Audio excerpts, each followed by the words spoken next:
Huaxi Village in China represents one of the most extraordinary economic experiments in modern history, a place where communal ownership created individual millionaires, strict social controls accompany lavish lifestyles, and leaving means losing everything. This comprehensive exploration reveals how this rural community transformed into the #1 village under the sky, and what challenges it faces today.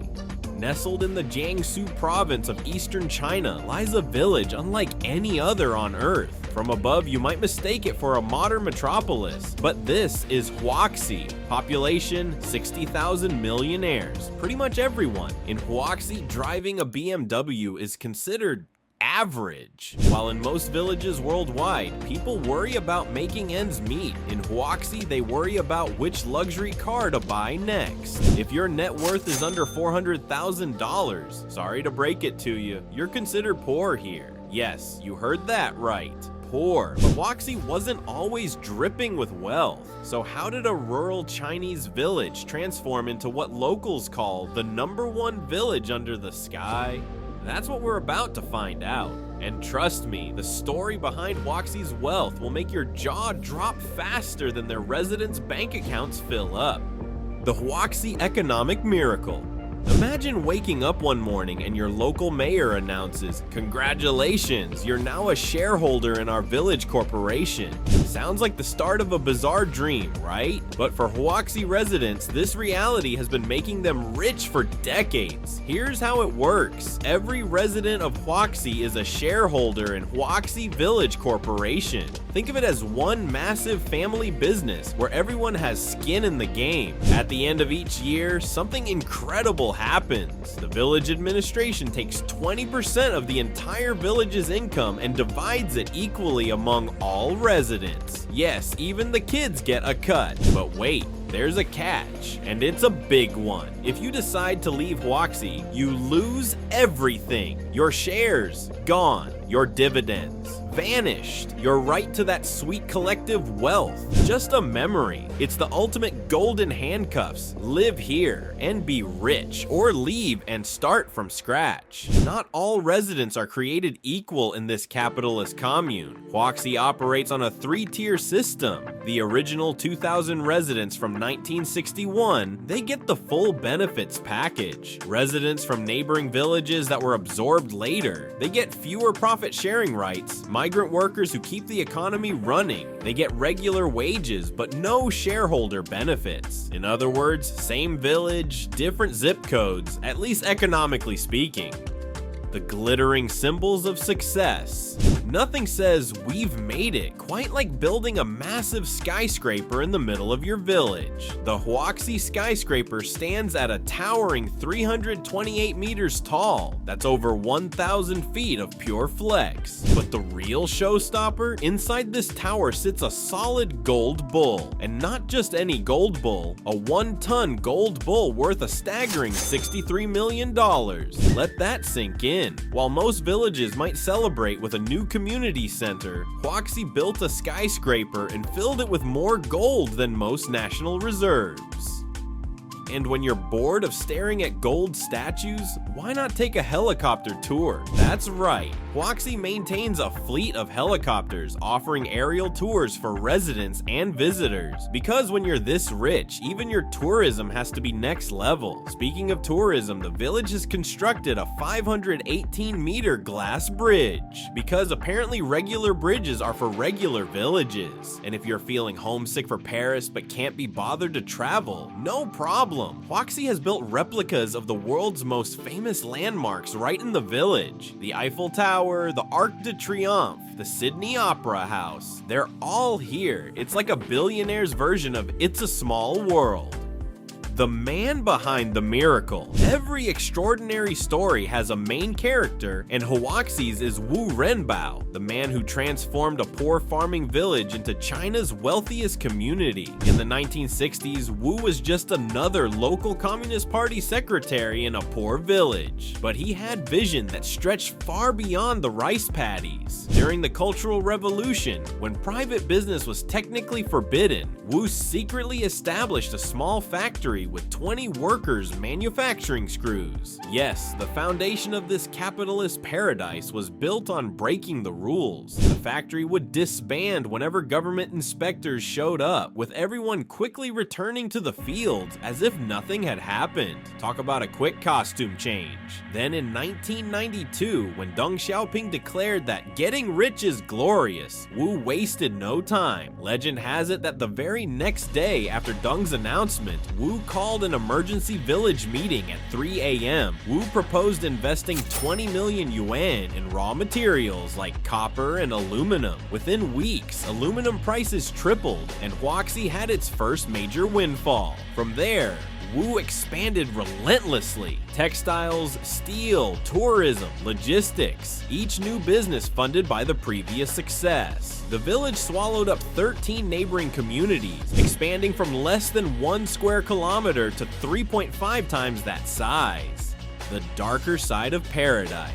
But beneath the golden veneer and helicopter rides, cracks have begun to appear in Huaxi's perfect facade. Since 2017, Huaxi's economic miracle has begun to falter. The steel and textile industries that built this fortune have struggled against global competition. Annual dividends that once made up 30% of profits have plummeted to a mere 0.5%. The reality? Many of Huaxi's millionaires are now on paper millionaires only. Cash flow problems have hit the village hard, with many residents feeling the squeeze despite their technical wealth. And then there's the Wu family, the dynasty that has controlled Huaxi since its inception. While the village projects an image of collective prosperity, the Wu family maintains tight control over all major decisions and assets. One might call it a family business in more ways than one. Huaxi also operates under strict social controls. No gambling, no bars, mandatory savings programs. It's prosperity with Chinese characteristics, freedom to get rich, but with strings firmly attached. A day in the life of a Huaxi millionaire. So what's it actually like to live in this strange economic experiment? Let's follow a day in the life of a typical Huaxi resident. Morning starts in your villa, standard issue for original Huaxi families.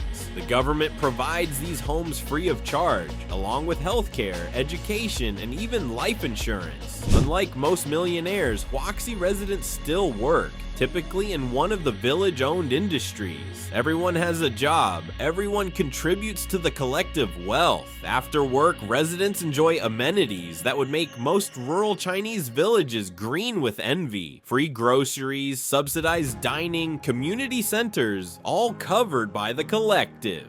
Need medical care? It's free. Want to send your kids to university? The village covers it. Planning for retirement? There's a pension waiting. But what about fun? Well, that's where things get interesting. Remember those strict social controls we mentioned? Huaxi prohibits gambling establishments and bars. The leadership believes these activities undermine the work ethic that built their fortune. Instead, residents are encouraged to save, invest, and continue building the village's wealth. It's a prosperity with purpose. The economics of equality, or inequality. Let's talk numbers. On paper, Huaxi's economic model looks revolutionary. Collective ownership creating individual prosperity. The village-owned corporation generated revenue of over 50 billion yuan, approximately $7.7 billion in its peak years, with 20% of that distributed to residents. Even when divided among thousands of people, the math works out to substantial personal wealth. Beyond cash dividends, each original Huaxi family reportedly has at least one villa, 2 cars, and around $250,000 in savings. In rural China, that's an extraordinary level of prosperity. But remember our 3-tier system. While original villagers enjoy full benefits, the thousands of migrant workers who actually keep the factories running receive only basic wages with none of the shareholder perks. This creates a stark 2-class system within the village: the owner class and the worker class. Sound familiar? It's capitalism with Chinese characteristics. And even among the original villagers, the Wu family and other village leaders control a disproportionate share of the decision-making and influence. Some might call it collective prosperity, others might call it a very effective PR strategy.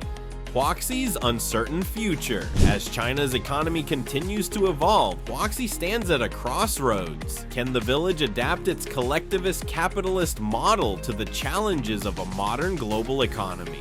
For younger residents, the question becomes more pointed. Is the golden cage of Huaxi worth it? Many are choosing education abroad, gaining perspectives that their parents never had. The village leadership is betting on diversification, tourism, new industries, and continued reinvestment. But can you reinvent a miracle once the shine starts to fade? In February 2021, a video went viral showing hundreds of Huaxi residents lining up in the rain to withdraw their investments after learning their dividends had plummeted from 30% to just 0.5%. Reports emerged of the Huaxi group carrying a debt load of 40 billion yuan, about $6.17 billion, a staggering figure that raised questions about the long-term viability of the village's economic model.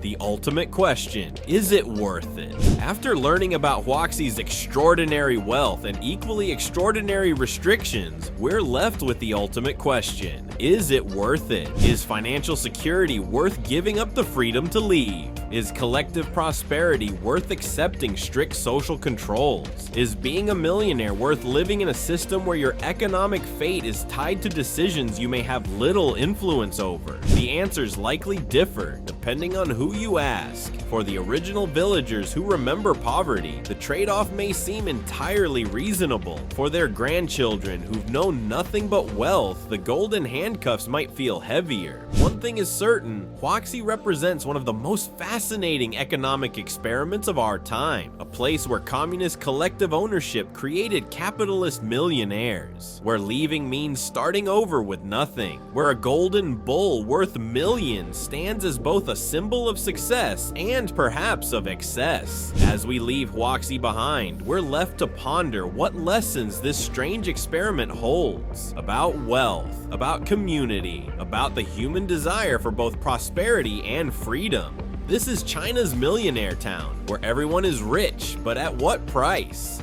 Huaxi Village stands as a remarkable economic anomaly in our modern world, a fusion of communist collectivism and capitalist enterprise that created extraordinary wealth for its residents. While its gleaming skyscrapers, gold bull statues, and luxury amenities paint a picture of unprecedented success, the cracks in its economic model have begun to show. The village's future now depends on its ability to evolve beyond the industries that made it wealthy and navigate the changing expectations of younger generations. Whether viewed as an inspiring model of shared prosperity or a gilded cage of controlled wealth, Huaxi forces us to reconsider our assumptions about economic systems. In this village, we find that the line between communism and capitalism is blurrier than we might imagine, and the trade-offs between wealth and freedom become tangibly real. As China continues its own complex economic evolution, the fate of its most famous village will remain a fascinating case study in what happens when collective ownership meets individual ambition.